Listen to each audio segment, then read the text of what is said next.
Welcome back to another one of our lessons, week 4. In here we're talking about how would I use a linked list internally to implement a stack. Make sure to explain the ways you use a linked list and the time complexity associated with each of the following operations. So a stack being a last in, first out kind of principle would be using a single linked list. It means it only goes in one direction.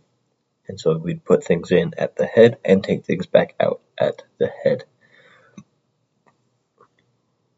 And that way it would be a last thing in is the first thing out.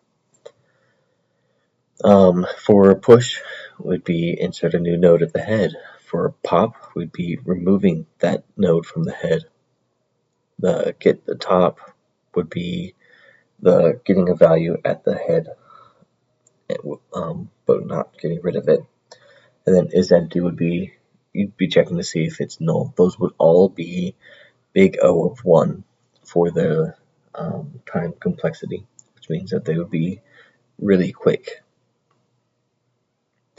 The other one that we have here is implementing a queue and what kind of linked list we do and the time complexity associated with each of those.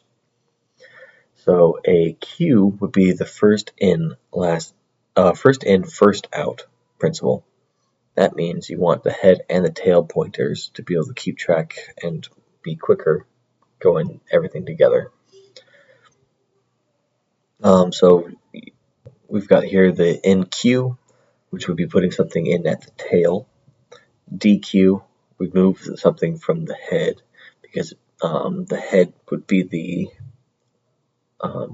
last thing or the first thing that was put in as you keep adding more things in because they'd be going onto the tail, kind of like a hungry caterpillar.